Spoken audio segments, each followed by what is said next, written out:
Hi friends, अगर आप हमारे वीडियो को सबसे पहले देखना चाहते हैं तो अभी हमारे चैनल को सब्सक्राइब करें और बेल आइकन दबाएं।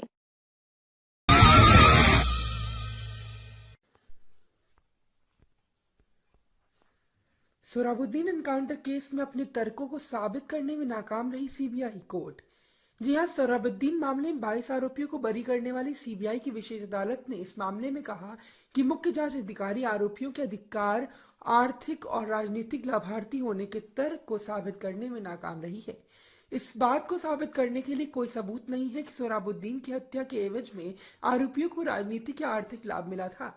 सीबीआई के आदेश की विस्तृत कॉपी सोमवार को जारी की गई। अपने आदेश में न्यायाधीश शर्मा ने कहा कि उनकी पूर्व अधिकारी ने आरोपी संख्या 16 की अर्जी पर उपरोक्त आदेश जारी करते हुए कहा कि जांच राजनीतिक से प्रेरित है।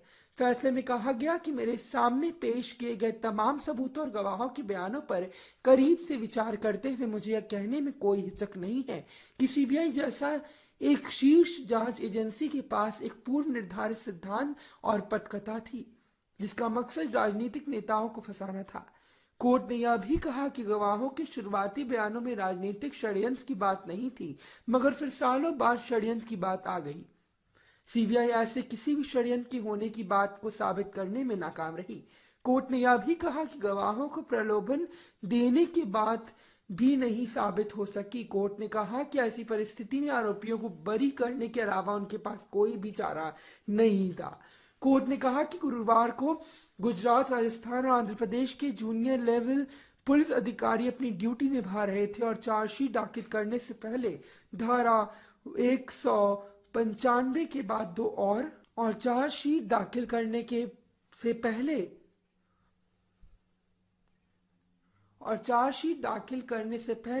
धारा 197 के अंतर्गत अपने पूछताछ करने बयान दर्ज होने चाहिए थे।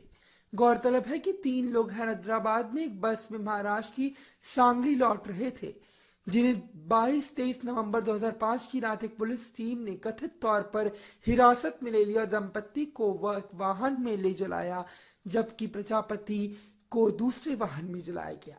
सीबीआई के मुताबिक 26 नवंबर 2005 को सोहराबुद्दीन शेख को कथित तौर पर गुजरात और राजस्थान पुलिस की एक संयुक्त टीम ने मार गिराया और 3 दिन बाद गौसिपर भी मारी गई। प्रजापति 27 दिसंबर 2006 को गुजरात राजस्थान सीमा पर एक मुठभेड़ में मारा गया।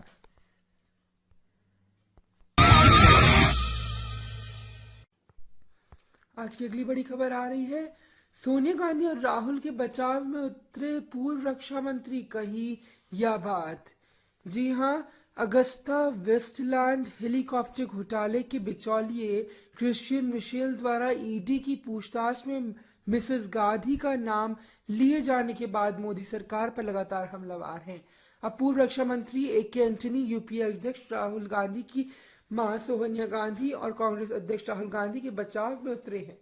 पूर्व रक्षा मंत्री ए.के. एंटनी ने सोमवार को कहा कि यूपीए अध्यक्ष सोनिया गांधी और कांग्रेस अध्यक्ष राहुल गांधी ने कभी रक्षा सौदे में हस्तक्षेप नहीं किया। पूर्व रक्षा मंत्री ने भारतीय जनता पार्टी पर झूठ गढ़ने के केंद्रीय एजेंसियों पर इस्तेमाल करने का आरोप लगाया। एंटनी ने मीडिया से बातचीत के दौरान कहा, झूठ पर झूठ, वे कुछ नहीं से कुछ गढ़ना चाहते हैं, वे झूठ गढ़ने के लिए एजेंसियों का दुरुपयोग कर रहे हैं। उन्होंने कहा, मैं साफ तौर पर कहना चाहता हूं कि सोनिया गांधी और राहुल गांधी के सभी रक्षा सौदों में हस्तक्षेप नहीं किया। रक्षा मंत्री ने रूप में मेरे पूरे कार्यकाल के दौरान उन्होंने कभी रक्षा सौदे में हस्तक्षेप नहीं किया। उधर करोड़ों रुपए में अगस्ता वेस्टलैंड सौदा मामले की जांच कर रहे प्रवर्तन निदेशालय ईडी के ने विशेष अदालत को बताया कि मिशेल ने मामले में मिसेज गांधी एक बार बड़ा आदमी आर का नाम लिया है, जो कि सोनिया गांधी और राहुल गांधी के बारे में मालूम होता है। ईडी के इस खुलासे के बाद भाजपा गांधी परिवार पर निशाना साध रही है। मिशेल को संयुक्त अरब अमीरात से इस महीने पदत्याग होने का बाद राहुल गांधी परिवार पर हमला बोल रही है। साथ ही भाजपा का दावा है कि ब्रिटिश कारोबारी मिशेल रिश्वत के इस मामले में सोनिया और राहुल के शामिल होने की पोल खोलेंगे। वहीं कांग्रेस का आरोप है कि नरेंद्र मोदी सरकार गांधी परिवार को निशाना बनाने के लिए केंद्रीय एजेंसी का दुरुपयोग कर रही है।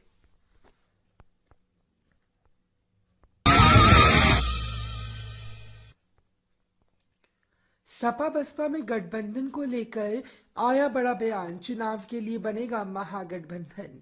लोकसभा चुनाव 2019 में सपा बसपा में गठबंधन पर सभी दलों की नजरें हैं। गठबंधन होगा या नहीं, इस पर अभी तक किसी भी पार्टी ने कोई आधिकारिक घोषणा नहीं की है, लेकिन सपा के प्रमुख महासचिव रामगोपाल यादव ने गठबंधन का बड़ा बयान दिया है। उन्होंने कहा कि प्रदेश में 2019 के लोकसभा चुनाव के लिए महागठबंधन बनेगा। किस दल में कौन सा गठबंधन किया जाएगा, इसका फैसला सपा अध्यक्ष अखिलेश यादव व बसपा सुप्रीमो मायावती करेंगे। महागठबंधन के सवाल पर कहा कि सभी जनता के है कि मैं महागठबंधन बनाने जा रहा हूं। प्रदेश में सपा और बसपा दोनों ही राजनीतिक दृष्टि से बहुत महत्वपूर्ण हैं। ये दोनों गठबंधन की धुरी होंगे। अखिलेश यादव मायावती गठबंधन के बारे में अंतिम फैसला करेंगे। वे तय करेंगे किसने गठबंधन किया जाएगा। आने वाले दिनों में गठबंधन की तस्वीर साफ हो जाएगी। अखिलेश यादव ने भी रविवार को कहा कि प्रदेश में बनने वाला गठबंधन विचारों का संगम होगा। यह गठबंधन जल्द दिखाई पड़ेगा। सपा भाजपा गठबंधन की संभावना से जुड़े सवाल पर कहा कि उत्तर प्रदेश में विचारों का संगम है, लोगों का संगम होगा। यह बहुत जल्द आपके सामने आ जाएगा। वहीं जब उनसे सवाल पूछा गया कि क्या इस संगम में कांग्रेस भी शामिल होगी, तो सपा के मुखिया ने कहा कि मैंने कहा है कि यह विचारों और लोगों का संगम है। इसके बारे में सारे जवाब शामिल हैं।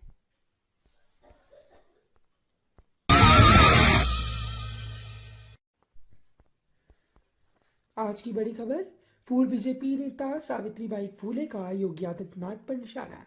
कुंभ और मंदिरों में नहीं होती देश की तरक्की।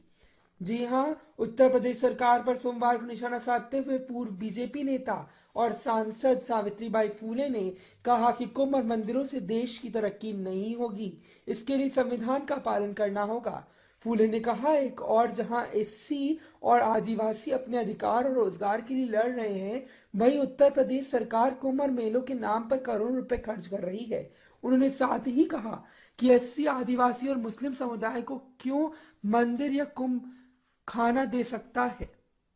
सरकार लोग का ध्यान भटकाना चाह रही है, इसलिए वह कुंभ पर पैसे खर्च कर रही है।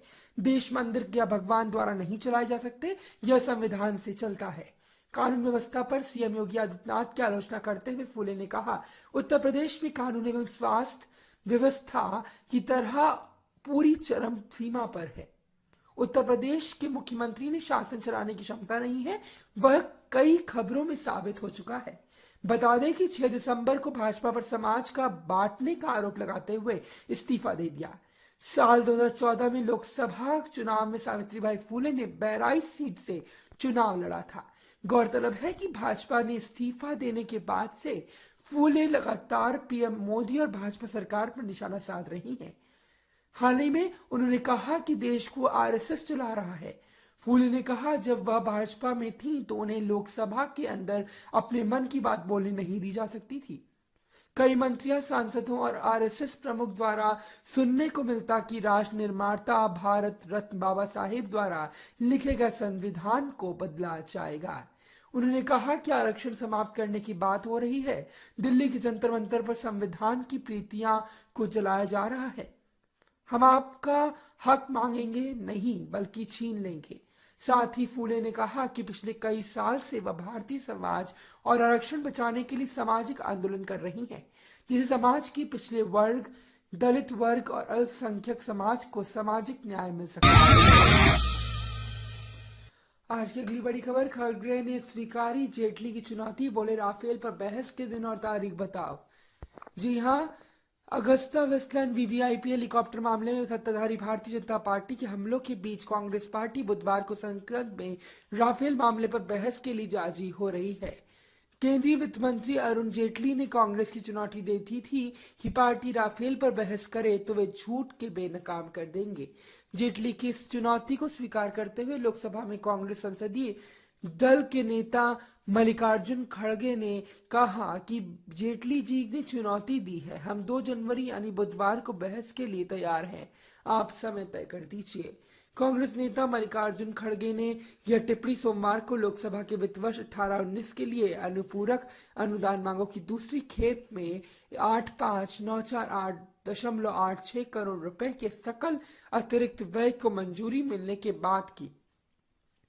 दोपहर 2 बजे जब सदन में इस मामले में चर्चा होनी थी तब खड़गे ने राफेल मामले में संयुक्त संसदीय समिति के गठन की मांग दोहराई।